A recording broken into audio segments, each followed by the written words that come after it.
ॐ अज्ञानतिमिरान्धस्य ज्ञानाञ्जनशलाकया चक्षुरुन्मिलितं येन तस्मै श्रीगुरुवे नमः। वन्देऽहं श्रीगुरो श्रीयुत्पदकमलं श्रीगुरून् वैष्णवांश्च श्रीरूपं साग्रजातं सहगण रघुनाथान्वितं तं सजीवं साद्वैतं सावधूतं परिजनसहितं कृष्ण चैतन्यदेवं श्रीराधा कृष्णपादान् सहगण ललिता श्रीविशाखान्वितांश्च तमादिदेवं करुणानिधानं तमालवर्णं सुहितावतारम् अपार संसार समुद्र सेतुं भजामहे भागवत स्वरूपम्। हे देव हे दैत हे भुवनैक बंधो, हे कृष्ण हे चपल हे करुणैक सिंधो, हे नाथ हे रमण हे नयनाभिराम, हा हा कदानुभवितासि पदं दृशोर्मे। श्री कृष्ण चैतन्य प्रभो नित्यानंद, श्री अद्वैत गदाधर शिवसदी गौरभक्त वृंद। हरे कृष्णा कृष्णा कृष्णा हरे हरे, हरे राम राम राम हरे हरे। हरे कृष्णा। सर्वप्रथम मैं अपने गुरुपाद पद्म ओम विष्णुपाद अष्टोत्तर शत श्री श्रीमद् भक्ति वेदांत माधव गोसाई महाराज के चरण कमलों में अनंत कोटि दंडवत प्रणाम ज्ञापन करता हूँ। हम लोग श्रीमद् भागवत पुराण में दशम स्कंध में श्री कृष्ण जन्म लीला प्रकरण इसका श्रवण कर रहे हैं। पहले अध्याय में हम लोगों ने श्रवण किया कि किस प्रकार कंस को जब नारद जी ने आकर उकसा दिया तो कंस कोई विश्वास हो गया कि जितने भी यादव लोग हैं ये सभी देवता हैं। भगवान ने ही जो है इनसे परामर्श करके और इनको यहाँ पर भेजा है अपने आने से पहले। और जो विष्णु हैं वो भी देवकी की गर्भ से जन्म ग्रहण करेंगे। अब इस प्रकार से वो समझ गया कंस कि वो शत्रु से घिर गया है।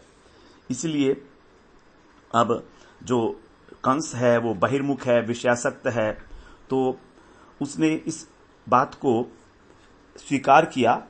वो समझ गया क्योंकि अब इसके अंदर जो है उसको सत्कर्म करने का उपदेश तो दिया नहीं गया था। उसको तो प्रकारांतर से नारद जी ने यही कहा था कि कोई भी पुत्र 8वां हो सकता है। तो इस प्रकार से ये अच्छा कार्य तो था नहीं। अब तो वो जो है सभी पुत्रों का वध करने के लिए उद्यत हो गया। पहले पुत्र को तो इसने मार ही डाला और दूसरे फिर देवकी वसुदेव जी को कारागार में बंद कर दिया। इसके बाद जो भी पुत्र होते थे साथ साथ ही उनको मारने लगा, क्योंकि देवकी के कौन से गर्भ से विष्णु आएंगे इसकी कोई निश्चितता नहीं थी। और नारद जी ने यह बात बता ही दी थी कि कोई भी पुत्र जो है वो 8वां पुत्र हो सकता है। इसलिए अब कंस ये नहीं जानता है कि भगवान तो अजन्मा है, भगवान का जन्म नहीं होता है हमारी तरीके से। तो कोई भी जो संसारी व्यक्ति है, विषयी व्यक्ति है, वो ये नहीं समझ सकता कि भगवान अजन्मा होते हुए भी किस प्रकार से प्रकट होते हैं। वो सोचता था कि यदि मैंने सभी पुत्रों को मार दिया तो मैं अमर हो जाऊंगा, मेरी सभी समस्या नष्ट हो जाएगी। लेकिन भगवान तो सच्चिदानंदमय विग्रह हैं, सर्वशक्तिमान है। उनके एक इशारे पर अनंत कोटि ब्रह्मांड जो हैं वो नष्ट हो जाते हैं और उनकी सृष्टि हो जाती है। तो ये बात तो कंस की बात समझ में आएगी नहीं। तो इसलिए कंस अपने हाथों से ही अपनी बहन के पुत्रों का वध कर रहा है और अत्यंत स्वार्थपरायण है। बताते हैं कि जो अत्यंत स्वार्थपरायण व्यक्ति है वो अपने माता पिता, भाई बहन, स्वजन इत्यादि सबका संहार करके भी अपने स्वार्थ को सिद्ध करना चाहता है, क्योंकि अपना स्वार्थ ही उसके जीवन का एकमात्र लक्ष्य है। और कंस ने केवल वसुदेव देवकी को ही कारागार में नहीं डाला, अपितु अपने पिता जो उग्रसेन थे, क्योंकि उग्रसेन को भी उन्होंने कहा था कि छद्मवेशी देवता हैं, तो कंस को ऐसा लगता था कि ये भी मेरा वध कर सकते हैं यादवों की सहायता से। इसीलिए उसने अपने पिता को भी जो है कारागार में डाल दिया और स्वयं जो है सब यादवों को कष्ट देते हुए, उत्पीड़न करते हुए उनका राजा बनकर मथुरा मंडल का शासन करने लगा। इस प्रकार हम लोग जो है श्रवण किए। अब द्वितीय अध्याय के अंदर भगवान जो है आएंगे देवकी के गर्भ में और ब्रह्मा आदि देवता उनकी स्तुति करेंगे। यहां पर जो है कंस के द्वारा यादवों पर जो अत्याचार किए गए, मथुरा से यादवों का कैसे पलायन हुआ, 7वें गर्भ में बलदेव जी पधारेंगे, फिर वो योग माया का आदेश होगा और योग माया जो है भगवान के आदेश से गर्भ को बलदेव जी को 7वां गर्भ जो है उसको रोहिणी के घर में स्थापित करेगी। उसके बाद फिर देवकी को देखने के लिए कंस आएगा, भयभीत होगा, गर्भ स्तुति होगी। ये सारी चर्चाएं यहाँ पर हम लोग श्रवण करेंगे। अब यहाँ कह रहे हैं श्री शुक उवाच प्रलंब बक चाणूर तृणावर्त महाशनै मुष्टिकारिष्ट द्विद पूतना केशिधेनुकै अन्यश्चासुरभूपालैर् बाणभौमादिभिर्युतः यदूनां कदनं चक्रे बलिमाघद संशयः। सभी जो राक्षस हैं जो कंस के आश्रय में पल रहे हैं उनके नाम बता रहे हैं। कौन कौन है? प्रलंबासुर, बकासुर, चाणूर, तृणावर्त, महाशनई। महाशनई जो है ये जो बहुत खाता है उसको बोलते हैं अघासुर, ये अघासुर है महाशनई। मुष्टिकारिष्ट, मुष्टि अरिष्टासुर, द्विविद, ये द्विविद जो है ये वानर थे, राम की सेना में थे, लेकिन इनका भी कुसंग हो गया था तो ये भी असुर बन गए। पूतना, केशी, उसके बाद धेनुकासुर, उसके बाद अन्यश्च और भी दूसरे जो बाणासुर, बलिपुत्र जो है बाणासुर और भौमासुर इत्यादि जिसको नरकासुर भी कहा जाता है, ये सब असुर भूपालई, असुर भू राजाओं से युतः माने युक्त होकर और बलि इन सब की सहायता से जो बलवान महाबलवान कंस है उसने मागध संशय जरासंध की सहायता से, क्योंकि जरासंध जो है मगध देश के राजा हैं, तो उनकी सहायता से यदुनाम यादवों का कदनम उत्पीड़न चक्रे माने करने लगा, दमन करने लगा यादवों का। ये जो जरासंध हैं ये इसके ससुर हैं, इनकी ही पुत्री हैं अस्ति और प्राप्ति, इन्हीं से जो है विवाह हुआ है कंस का। और ये भी बड़े भयानक असुर है। जरासंध जो है भगवान को मारने के लिए कई बार मथुरा में आए थे, तो भगवान ने उनको कई बार जो है छोड़कर भगा दिया था। तो हर बार वो अनेक अक्षौहिणी सेना लेकर आते थे और भगवान सबको मार देते थे। इस प्रकार से जरासंध के विषय में है। तो ये सब के सब जो हैं, ये सब इनसे प्रेरणा मिलती थी इसको कंस को, जो कुछ भी करता था ये इनसे डिस्कस करके करता था सारा कुछ। अब आगे तीसरे श्लोक में कह रहे हैं ते पीड़िता निविविशु कुरु पांचाल के कयान शाल्वान विदर्भान निषधान विदेहान कौशलानपि। ते माने वे कौन? यादव, जो वहां पर यादव हैं, क्योंकि अब यादवों को तो अपना दुश्मन समझता है। वो सोचता है सारे के सारे जो देवता हैं वही यादव बन के आए हैं। नारद जी ऐसा कह ही गए हैं। तो कह रहे हैं ते माने वे पीड़ित होकर अलग अलग राज्यों में जाकर बस गए। निविविशु माने बस गए। कौन कौन से राज्य हैं? कुरु, पांचाल, केकई देश, शाल्व, विदर्भ, निषध, मैथिल और कौशल। ये सब जो राज्य हैं उनके नाम बताए हैं। उनमें गुप्त रूप से वहां पर जाकर रहने लगे, क्योंकि सबको ये पीड़ित कर रहा था। तो इसलिए इन्होंने अपनी जान बचाने के लिए इन प्रदेशों का आश्रय स्वीकार किया। अब आगे कहते हैं चौथे श्लोक में एके तमनुरुन्धाना ज्ञातयः पर्युपासते हतेषु षट सुबालेषु देवक्या औग्रसेनिना। और एके माने कोई जो ज्ञात है, उसके ज्ञाति थे अर्थात बंधु बांधव थे, यादव थे। तम माने उसकी अनुरुंधा नाम, अनुकूलता का ध्यान रखकर, अनुकूलता से, उसकी अनुकूलता के अनुसार ही पर्युपासते थे, उसी की भली भांति सेवा करते थे। कोई जो हैं अधिकतर तो चले गए थे, लेकिन कुछ लोग वहां पर यादव रुक गए थे। और वो क्यों रुक गए थे उसके लिए बताते हैं। जैसे अक्रूर इत्यादि जो आत्मीय गण हैं, वो उनको इच्छा थी कि कृष्ण आएंगे तो हम कृष्ण की दर्शन करेंगे। तो इसकी उत्कंठा के कारण वो कंस के आदेश का पालन करते हुए ही मथुरा के अंदर रहने लगे। तो इस प्रकार से जैसे कंस कहता था उसी प्रकार करते थे, क्योंकि इनको एक लोभ था कि कृष्ण यहां पर आएंगे, और कृष्ण आएंगे तो हमें उनका दर्शन करने को मिलेगा। केवल यही एक कारण था उनके वहां पर रहने का। इस प्रकार से यहां पर बता रहे हैं। फिर आगे औग्रसेनिना अर्थात उग्रसेन का जो पुत्र है उसके द्वारा देवकी के षट्सु बालेषु हतेषु 6 बालकों के मार दिए जाने पर, जब 6 बालक मार दिए गए तो यहां पर देखिए जो सुखदेव जी महाराज हैं वो कंस का नाम नहीं ले रहे हैं, औग्रसेनिना कहे हैं, क्योंकि उसने 6 पुत्रों का विनाश किया है। इसलिए सुखदेव महाराज जो हैं उसका नाम तक नहीं लेना चाह रहे हैं, घृणा का अनुभव कर रहे हैं इस व्यक्ति को जिसने बाल हत्या की है, भक्तों को पीड़ित कर रहा है। तो इसीलिए उन्होंने कंस ना कहकर औग्रसेनी अर्थात उग्रसेन का पुत्र कहा। इस प्रकार से औग्रसेनिना देवक्या षट्सु बालेषु हतेषु। अब यहां पर जो है कुछ लोगों ने कर्तव्य मानकर अपना कि चलो ठीक है, भगवान की लीला भूमि है मथुरा और बड़े सौभाग्य से हमें इसमें निवास मिला है। पद्म पुराण के अनुसार बताया भी गया है मथुरा का महात्म कि इस पुण्य क्षेत्र में यदि एक दिन भी निवास किया जाए तो भगवान के चरणों में हमको भक्ति प्राप्त होती है। इसलिए उन्होंने केवल कंस के अत्याचार के भय से इस स्थान को त्यागना उचित नहीं समझा। वो सोचते हैं ये भगवान की कोई परीक्षा होगी, इसलिए किसी भी प्रकार धैर्य धारण करके और विशेषकर भगवान के दर्शनों की उत्कंठा से उन्होंने मथुरा में ही रहने का जो है वो निश्चय किया। अब कंस के अत्याचार तो प्रतिदिन बढ़ ही जा रहे थे, तो इस प्रकार जो है जब अत्याचार बढ़ते जा रहे थे और उसने इसी बीच में जो वसुदेव देवकी के एक पुत्र हुए, 6 पुत्र हुए 6 वर्ष में, तो उन सबको भी मार दिया। मार दिए जाने पर अब 5वें श्लोक में कह रहे हैं, सप्तमो वैष्णवं धाम यमनन्तं प्रचक्षते गर्भो बभूव देवक्या हर्ष शोक विवर्धनः।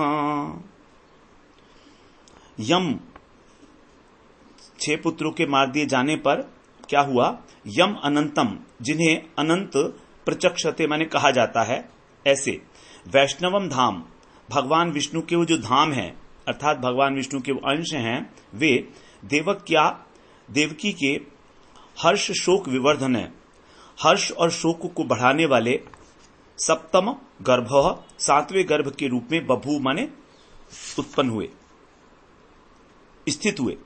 बभू माने स्थित हुए, उत्पन्न हुए नहीं है। तो इस प्रकार से जो 7वें गर्भ हुए इतना ही कहा गया, उत्पन्न होने के विषय में नहीं कहा गया। अब यहां पर बहुत सारी बातें हैं जो विशेष हैं, इसमें कह रहे हैं यहां पर जो अनंत हैं, तो क्योंकि ये वाला जो गर्भ है वो विशेष है, ये साधारण गर्भ नहीं है, इसीलिए जो तत्वज्ञ व्यक्ति हैं जिसको अनंत कहते हैं, जो भगवान के चतुर्व्यूह है उसके जो द्वितीय, क्योंकि संकर्षण वसुदेव, संकर्षण प्रद्युम्न और अनिरुद्ध, तो जो संकर्षण है वही अनंत हैं।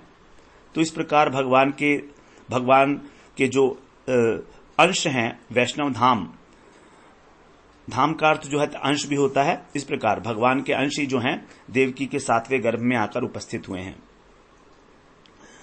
अब संकर्षण जो हैं भगवान के स्वांश हैं और चतुर्व्यूह के द्वितीय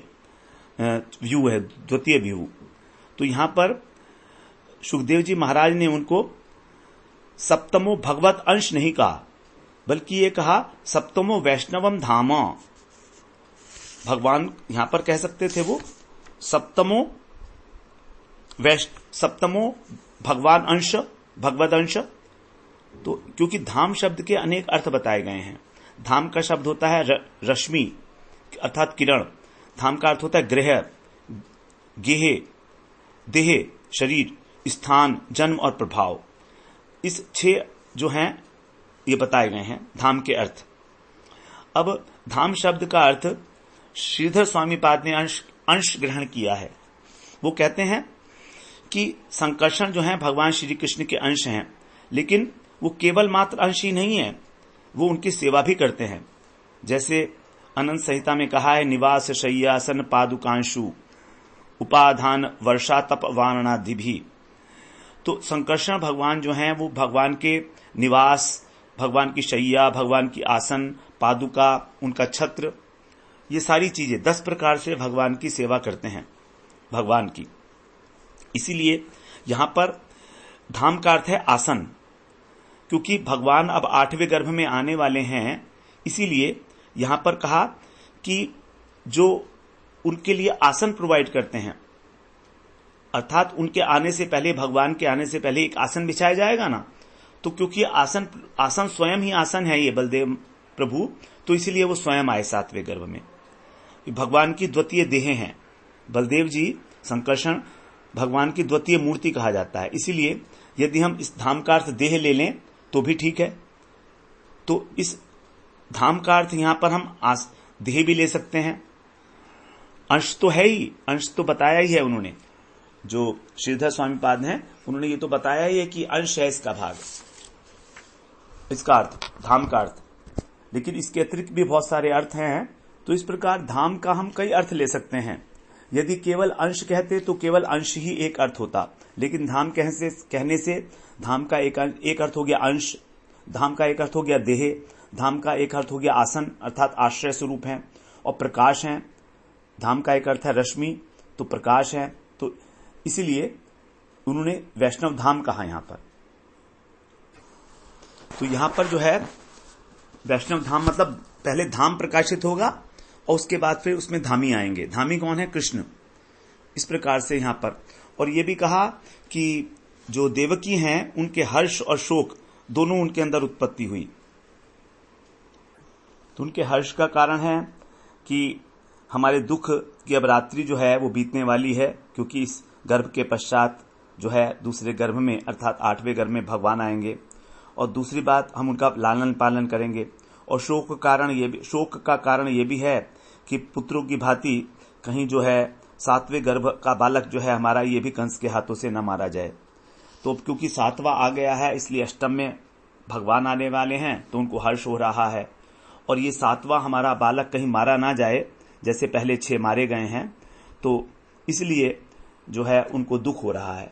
दोनों बातें एक साथ हो रही हैं, वसुदेव जी को भी और देवकी जी को भी। तो यहां पर जो जीव गोस्वामी हैं उन्होंने इस धाम के सभी अर्थों को जो है स्वीकार किया है। रश्मि, ग्रह, देह, स्थान, जन्म और प्रभाव, सभी क्योंकि अगर केवल अंश कहते सप्तम अंश तो केवल एक ही अर्थ होता, लेकिन धाम कहने से बहुत सारी बातें जो हैं वसुदेव जी के बलराम जी के विषय में आ गई, क्योंकि भगवान उनके अंश भी हैं, भगवान के प्रकाश अर्थात रश्मि भी हैं, भगवान की द्वितीय देह भी कहा गया है, भगवान के आश्रय स्थल भी हैं, आसन प्रोवाइड करते हैं भगवान, क्योंकि भगवान की जो है 10 प्रकार से सेवा करते हैं बलदेव जी। अब यहां पर यह प्रश्न उठाया गया है कि देवकी जो हैं वो अपराकृत हैं, भगवान की जो है माता हैं, और भगवान चिन्मय तत्व हैं, सच्चिदानंद हैं, तो अपराकृत देवकी के गर्भ में जो प्राकृत 6 पुत्र कैसे आए? भगवान जो हैं जो तो सच्चिदानंद स्वरूप में ही आ सकते हैं उनका आविर्भाव, तो फिर अपराकृत देह के अंदर वो प्राकृत शिशु कैसे आ गए? तो उसके लिए बताया है कि जिस प्रकार गीता में कहा है भगवान ने, मत स्थानी सर्वभूतानि न चहम तेषु अवस्थित है, अर्थात मैं समस्त प्राणी मेरे भीतर अवस्थित हैं, लेकिन मैं उनके भीतर स्थित होकर भी किसी के भीतर स्थित नहीं हूं। तो इस प्रकार जो जगत के अंदर व्यष्टि जीव हैं उनका अवस्थान जिस प्रकार से भगवान की विराट स्वरूप में होता है, उसी प्रकार से जो शुद्ध सत्वमयी देवकी जी हैं उनके गर्भ में भी प्राकृत जो जड़ शरीर वाले जे 6 देहधारी हैं, इन पुत्रों का भी हमको समझना होगा। और क्योंकि भगवान के जो पार्षद होते हैं उन भगवान की भांति उनका जो स्वरूप होता है वो भी सच्चिदानंदमय ही होता है। और भगवान के आने से पहले ये जो 6 पुत्र हैं अग्रज हैं, तो इसलिए अगर कोई कहे कि भगवान के पुत्रों का कंस ने कैसे वध कर दिया, तो बताया हमने पहले श्रवण किया था, ये 6 पुत्र जो हैं ब्रह्मा जी के मानस पुत्र हैं। ब्रह्मा जी के जो मानस पुत्र थे मरीचि, उनके पुत्र थे, और सभी ये ब्रह्मलोक में निवास करते थे। ब्रह्मा जी ने एक बार तिलोत्तमा नाम की एक अप्सरा का सृजन किया। जब उसका उन्होंने रूप देखा तो उस मोहित हो गए और उसका आलिंगन करने के लिए जब वो दौड़े तो ये जो मरीचि के 6 पुत्र थे अर्थात ब्रह्मा जी के पोते हो गए। तो इन्होंने परिहास किया ब्रह्मा जी का। इससे ब्रह्मा जी बड़े क्रोधित हुए, इनको शाप दे दिया कि तुम लोग असुर योनि में जाकर जन्म ग्रहण करो। तब शाप मुक्ति के लिए फिर उन्होंने ब्रह्मा जी के चरणों में प्रार्थना की। तो ब्रह्मा जी ने कहा ठीक है, वैवस्वत मनवंतर के 28वें चतुर्युग के द्वापर में जब भगवान अवतीर्ण होंगे तो उनका उच्छिष्ट को ग्रहण करके तुम लोग इस शाप से मुक्त हो जाओगे जब उनका प्रसाद ग्रहण करोगे। तो अब इस प्रकार से फिर मरीचि के 6 पुत्र थे, इन्होंने हिरण्याक्ष के पुत्र कालनेमी के पुत्रों के रूप में जन्म लिया। अब मरीचि के पुत्र असुर थे, हिरण्याक्ष के पुत्र कालनेमी के पुत्र होने के कारण, लेकिन फिर भी पूर्व संस्कारवश ये भगवान की उपासना करते थे। इसलिए कालनेमी जो है इनसे रुष्ट हो गया कि तुम मेरे शत्रु विष्णु की उपासना करते हो, इसलिए उसने इनको शाप दे दिया, ठीक है तुम हमारी मर्यादा का उल्लंघन कर रहे हो और अपने पिता के शत्रु की उपासना कर रहे हो, इसलिए अब पिता के द्वारा ही जो है तुम्हारी मृत्यु होगी। पिता के शत्रु की उपासना कर रहे हो तो इसलिए पिता के द्वारा ही तुम्हारी मृत्यु होगी। इस प्रकार से कालनेमी ने शाप दे दिया अपने ही पुत्रों को। अब उसके पश्चात जब देवासुर संग्राम हुआ तो उसमें कालनेमी का संहार हो गया देवासुर संग्राम में भगवान केतु दर्शन चक्र से। और वामन देव के आदेश से जो बलि महाराज थे, हम लोगों ने 8वें स्कंद में ये कथा श्रवण की है, बलि महाराज सुतल में चले गए थे। तो जब सुतल में गए थे वो, तो कालनेमी की जो 6 पुत्र थे ये भी उनके साथ ही सुतल में चले गए थे। सुतल लोक में, अतल वितल सुतल जो तीसरा लोक है नीचे। अब इनको जो है शाप मिला हुआ था कि पिता के हाथों से मृत्यु होगी और भगवान का उच्छिष्ट ग्रहण करने पर इनकी मुक्ति होगी। 2 शाप थे इनके ऊपर, ब्रह्मा जी का भी था और कालनेमी का था। इसलिए अब भगवान ने इनको कालनेमी के शाप से मुक्ति दिलाने के लिए इन्हें योग माया के द्वारा एक एक करके सुतल लोक से लाकर देवकी के गर्भ में स्थापन किया। यह भगवान की लीला है। सुतल से इनको लाया गया और देवकी के गर्भ में स्थापित किया गया और कंस के हाथों से इसका वध कराया, क्योंकि कंस जो है वो कालनेमी ही था। दूसरी ओर फिर जब मरीचि के 6 पुत्र देवकी के गर्भ से जन्म ग्रहण करके मर गए कंस के हाथों से, तो इसका मतलब कालनेमी के शाप से भी मुक्त हो गए। अमुक्त होकर ये फिर सुतल लोक में चले गए। अब भगवान जब ब्रज लीला मथुरा लीला को समाप्त करके द्वारका लीला के समय अपनी देवकी माता को जो है, देवकी माता की प्रार्थना से, ये देवकी ने बाद में इनसे प्रार्थना की थी कि मैं अपने 6 पुत्रों को देखना चाहती हूं। तो इस प्रकार से ये सुतल लोक से जो इनके अग्रज मारे गए थे 6 सुतल लोक में थे, उनको वापस ले आए कृष्ण द्वारका में। वहां पर जो है इन 6 अग्रजों ने देवकी का स्तनपान किया। तो इस प्रकार से भगवान का इनको उच्छिष्ट प्राप्त हुआ और इस प्रकार ये ब्रह्मा जी के शाप से मुक्त होकर फिर ब्रह्मलोक में चले गए। पीत्वामृतम पयस्तस्या पीतशेष गदाभृत नारायणांग संस्पर्श प्रतिलब्धात्म दर्शना। 10वें अध्याय के 85वें श्लोक में हम ये लोग श्रवण करेंगे। 55वें श्लोक में 85वें अध्याय में कि मरीचि को जो 6 पुत्र हैं, इन्होंने भगवान के द्वारा पिया गया जो देवकी का स्तन था उसका पान करके और भगवान का अंग स्पर्श पाकर कृतार्थ हो गए और अपने स्वरूप को प्राप्त किया, अर्थात ये दोबारा से ब्रह्मलोक में चले गए। इस प्रकार से देवकी के जो 6 पुत्र कंस के हाथों से मारे गए, इसमें किसी प्रकार का अन्याय नहीं हुआ उनके साथ, वो तो मुक्त हो गए इस बहाने से। अब आगे 6ठे श्लोक में कह रहे हैं, भगवानामपि विश्वात्मा विदित्वा कंसजं भयं यदूनाम निजनाथानाम योग मायाम समादिशत। यहां कह रहे हैं जो विश्वात्मा है भगवान, वे भी तो सबके जो मूल अंशी हैं, ऐसे विश्वात्मा भगवान भी, अपि माने भी, निज नाथा नाम, अपने चरणों में जो शरणागत थे, अपने ही आश्रित, यदु नाम, यादवों का, कंस जम, कंस के द्वारा जो होने वाला उनको भयम माने भय था, उसको विदित्वा माने जानकर, बिना किसी के कहे स्वयं ही भगवान जान गए कि जो मेरे यादव लोग हैं, शरणागत हैं, वो कंस के कंस के द्वारा भयभीत किए जा रहे हैं।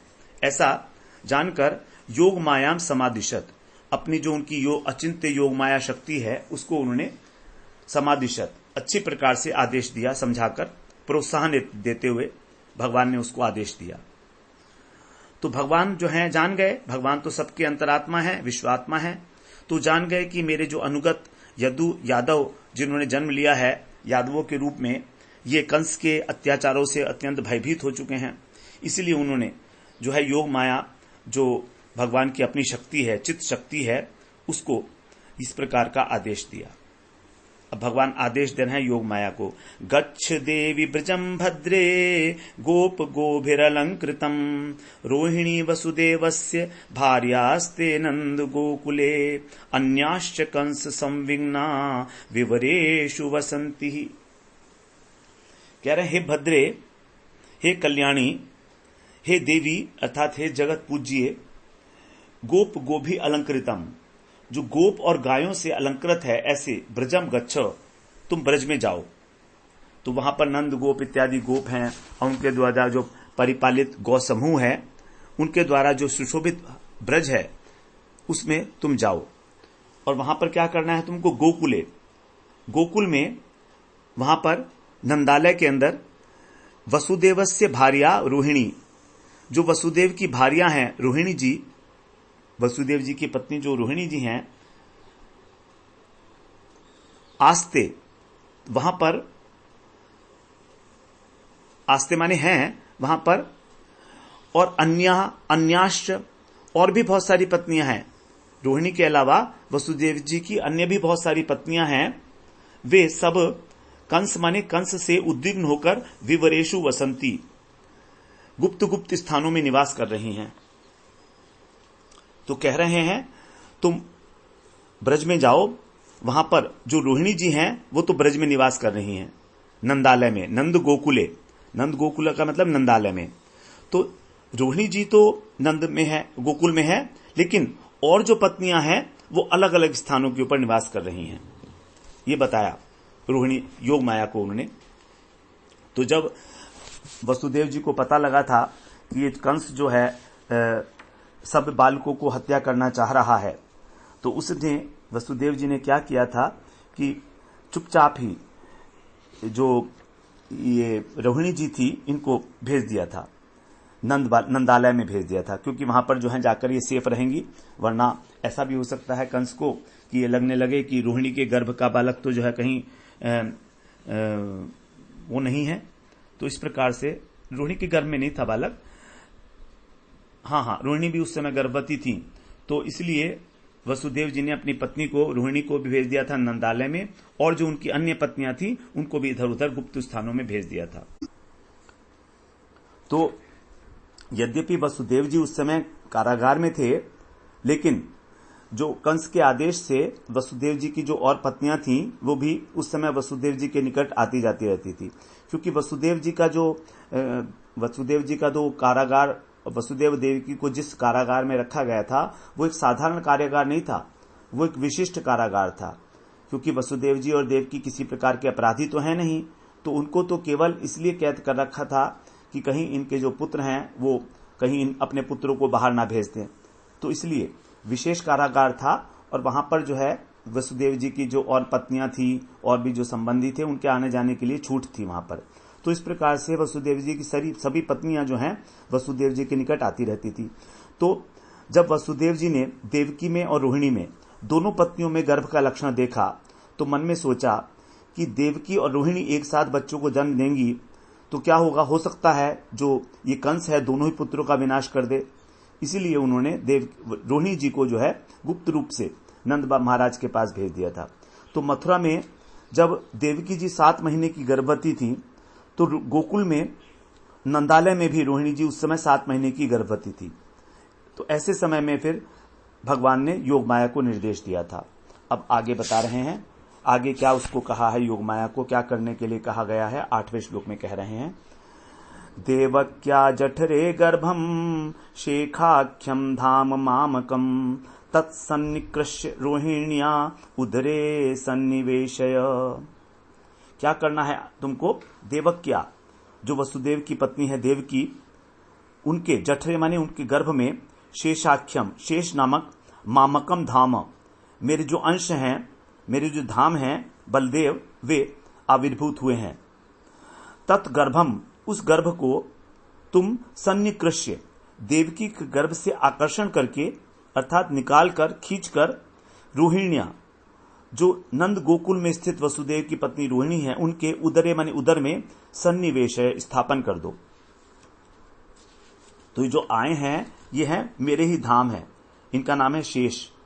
अब मेरे आश्चर्य स्वरूप जो है मेरे द्वितीय देह, इनको शेष कहा जाता है। उन्हें बिना किसी कष्ट के तुम अलक्षित रूप से रोहिणी के उदर में स्थापित कर दो। तो यहां पर बताते हैं कि रोहिणी जी जो हैं वो भगवान की, रोहिणी बलराम जी की नित्य माता हैं। रोहिणी जी बलराम की नित्य माता हैं, लेकिन फिर भी पहले बलदेव जी जो हैं वो अपने एक अंश से और देवकी के गर्भ में आए। क्योंकि इसलिए आए क्योंकि वो भगवान का आधार प्रोवाइड करते हैं, आश्रय, आसन। भगवान की जो सेवा करने के लिए सबसे पहले बलदेव जी ने देवकी के गर्भ में आकर आसन की स्थापना कर दी, भगवान को आधार दिया। अब वो जब आसन प्रोवाइड हो गया तब वो अपनी माता के गर्भ में जाने की इच्छा कर रहे हैं, जो रोहिणी उनकी नित्य माता है। तो इस प्रकार से उनकी जो मूल रूप से जो अपनी माता है, नित्य माता है, वो रोहिणी है। तो इस प्रकार से भगवान ने उनको आदेश दिया। अब यदि कोई कहता है कि भगवान जो है वो देवकी के गर्भ में जो 6 कर्म भोगी जीव हैं ये कैसे आ गए, क्योंकि वहां तो अब शुद्ध सत्वात्मक हैं देवकी और वहां पर भगवान आने वाले हैं। तो इसके लिए कहा गया है कि भगवान की जो सेवा है उसकी परिपाटी दिखाने के लिए ही ये 6 पुत्र आए हैं। बता रहे हैं कि मरीचि जो है वो मन से आविर्भाव हुआ है, मरीचि का, ब्रह्मा जी के मन से। तो मरीचि मन के अवतार हैं और मरीचि के जो 6 पुत्र हैं ये शब्द, स्पर्श, रूप, रस, गंध इत्यादि अथवा काम, क्रोध, लोभ, मोह, मद, मत्सर 6 प्रकार के जो हमारे शत्रु हैं ये ही हैं। तो इस प्रकार जो 6 पुत्र हैं ये काम, क्रोध, लोभ, मोह, मद, मत्सर इत्यादि ही हैं। और जो भय रूपी कंस है उसके द्वारा ही इनका शमन होता है, क्योंकि हमारे जो 6 प्रकार के ये शत्रु हैं इनका जो हमको नष्ट करना है वो कैसे होंगे, जब हमको संसार से भय लगेगा। तो कंस जो है संसार रूपी भय का अवतार है। कंस को भय का अवतार कहा गया है। तो भय कौन सा है, ये संसार का भय। तो क्योंकि हमें संसार से भय होगा तब हमारे 6 शत्रु नष्ट होंगे और तब उसके बाद फिर जो है भगवान के प्रति भाव का उत्पत्ति होती है। तो बलदेव जी जो हैं वो भाव स्वरूप हैं और भाव की उत्पत्ति होने पर ही प्रेम की उत्पत्ति होती है। तो कृष्ण जो है वो प्रेम स्वरूप हैं। इस प्रकार से पहले जब 6 हमारे ये विषय समूह कह लीजिए या काम, क्रोध, लोभ, मोह, मद, मत्सर कह लीजिए, एक ही बात है। तो जब इस प्रकार से विषय समूह संसार भय के द्वारा हमारे नष्ट हो जाते हैं तब भाव की उत्पत्ति होती है और भाव के बाद फिर भगवान का प्रेम प्रकट होता है। इस प्रकार से भजन की परिपाटी को ही दिखाने के लिए, सुष्ठु रूप से दिखाने के लिए ही इन 6 पुत्रों का जो है देवकी जी के गर्भ में आगमन हुआ है और फिर इनको नष्ट होना भी दिखाया गया है। क्योंकि जब हमें भय लगता है, नरक का भय लगता है कि अगर हम काम, क्रोध, लोभ, मोह और विषयों में डूबे रहेंगे तो हमको नरक मिलेगा, इस भय से हमारी जो विषय वासना है वो दूर होती है। तो तब जो है वहां पर भाव की उत्पत्ति होती है और जब भाव हो जाता है, जब विषय भोग नष्ट हो जाते हैं तब भाव की उत्पत्ति होती है और भाव की उत्पत्ति होने के बाद ही फिर प्रेम वहां पर उत्पन्न होता है। इस प्रकार से यहाँ पर ये जो बताए गए हैं पुत्र जो हैं देवकी के, ये शत्रु हैं, काम, क्रोध, लोभ, मोह इत्यादि। और कंस जो है वो भय का जो है वो भय का जो है प्रतीक है। उसके बाद फिर भाव आएगा और फिर प्रेम आएगा। तो श्रद्धा से लेकर प्रेम तक जो हमारे 8 स्तर हैं उसके लिए सब पहला 6 स्तर हैं श्रद्धा, साधु संग, अनर्थ निवृत्ति, साधु संग और भजन क्रिया एक ही है। उसके बाद अनर्थ निवृत्ति, निष्ठा, रुचि और आसक्ति, ये 6 स्तर। अब 6 स्तर पार होने के बाद फिर भाव का आगमन होता है 7वें में, और 8वें में प्रेम है। इसी प्रकार से देवकी के 8वें गर्भ में प्रेम आए हैं, और 7वीं अवस्था में सात्विक भाव आता है। ये स्थायी भाव है। स्थायी भाव का मतलब है कि जब भगवान की सेवा करते हैं तो हमें पहले जो साधन अवस्था है उसमें ये नहीं पता होता है कि हमारा क्या स्वरूप है। हम भगवान के सखा हैं या हम भगवान के माता पिता के रूप में सेवा करना चाहते हैं, वात्सल्य भाव है या मधुर भाव है। तो वास्तव में जो सेवा होती है वो होती है भाव अवस्था पर। तो साधन अवस्था के यहाँ पर 6 सोपान बताए, साधु संग को और भजन क्रिया को एक साथ रख लिया गया तो 6 हो गए। तो यही वो 6 पुत्र हैं। और जब ये आगे बढ़ जाते हैं, अतिक्रमण हो जाता है, तब हमारे अंदर भाव की उत्पत्ति होती है, अर्थात तब जो है बलदेव प्रभु आते हैं। तो सेवा तभी होती है जब भाव की उत्पत्ति होती है, अन्यथा उस सेवा को हम लोग सेवा ना कह के अर्चन का नाम देते हैं। तो जैसे रघुनाथ दास गोस्वामी है, वो साक्षात सेवा करते हैं, मानसिक रूप से भगवान को खीर बनाकर खिलाते हैं। तो ये भाव और भाव की परिपक्व अवस्था जो होती है वो प्रेम हो जाती है। तो भाव और प्रेम अलग अलग नहीं है। भाव ही प्रगाढ़ होकर सांद्र होकर जो है प्रेम बन जाता है। जैसे दूध जो है उसी की सांद्र अवस्था है रबड़ी, तो दूध और रबड़ी अलग नहीं है। इस प्रकार से तो 6 पुत्रों के मरने के बाद, अर्थात जब भय के द्वारा, कंस के द्वारा, और बाद में क्या हुआ कि जो भय है जिसने अनर्थों को नष्ट किया था वो भी नष्ट हो जाता है, वो भी नहीं रहता है। तब सप्तम स्तर में प्रवेश होता है, वो भाव का स्तर। और यही भक्ति जो है भगवान के दर्शन कराती है। भक्ति रे वैनम नैति भक्ति रे नयनम दर्शति भक्ति वशय पुरुषो भक्ति रेव भूयसी। तो इस प्रकार का यहाँ पर ये रूपक बताया गया है कि भय के कारण 6 अनर्थों का नष्ट हुआ, उसके बाद फिर भय भी नष्ट हो गया। और देवकी के गर्भ में जो 6 पुत्र आए थे, इस भक्ति की परिपाटी को दिखाने के लिए आए थे।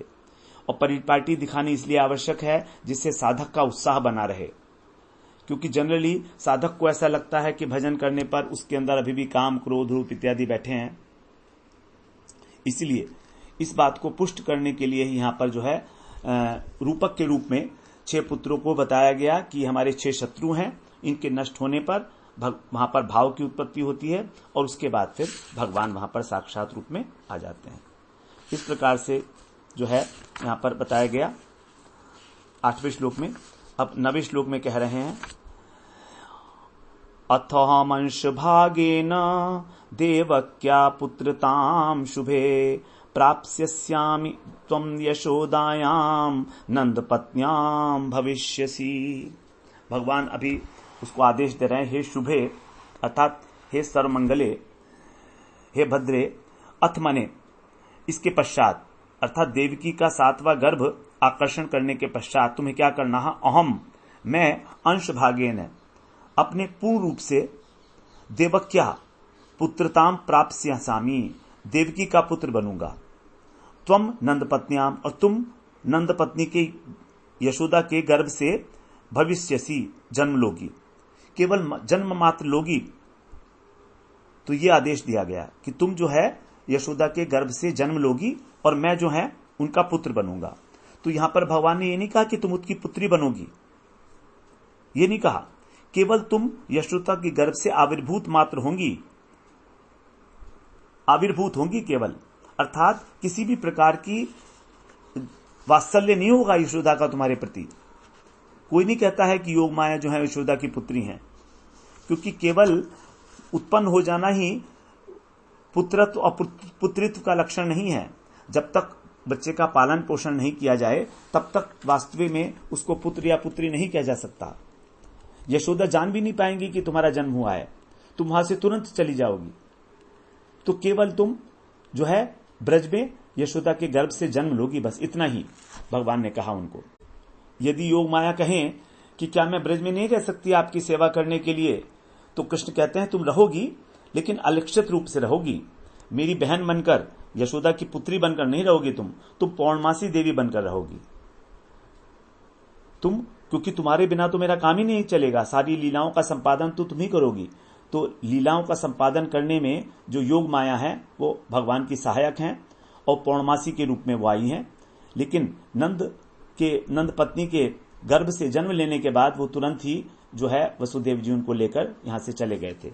तो इस प्रकार से किसी प्रकार का कोई वात्सल्य भाव उनमें उत्पन्न नहीं होगा। मतलब भगवान कहते हैं कि तुमको तुरंत वहां से जाना होगा, क्योंकि मैं पूर्ण हूं, तो मुझे पूर्ण वात्सल्य चाहिए यशोदा मैया का। यदि तुम पुत्री होगी तो मेरा जो है वात्सल्य जो है, जो मुझे जितना प्रेम करेंगी यशोदा मैया, वो सब शेयर हो जाएगा तुम्हारे साथ, इसलिए तुम उनकी पुत्री नहीं बन पाओगी। इस प्रकार से उनको आदेश दिया। इसी श्लोक की चर्चा हम लोग अंश भागेन, इसके बड़े सारे अर्थ बताए गए हैं टीकाकारों के द्वारा, इसको हम लोग अगले सत्र में श्रवण करते हैं। वांछा कल्पतरुभ्यश्च कृपा सिंधुभ्य एव च पतितानां पावनेभ्यो वैष्णवेभ्यो नमो नमः।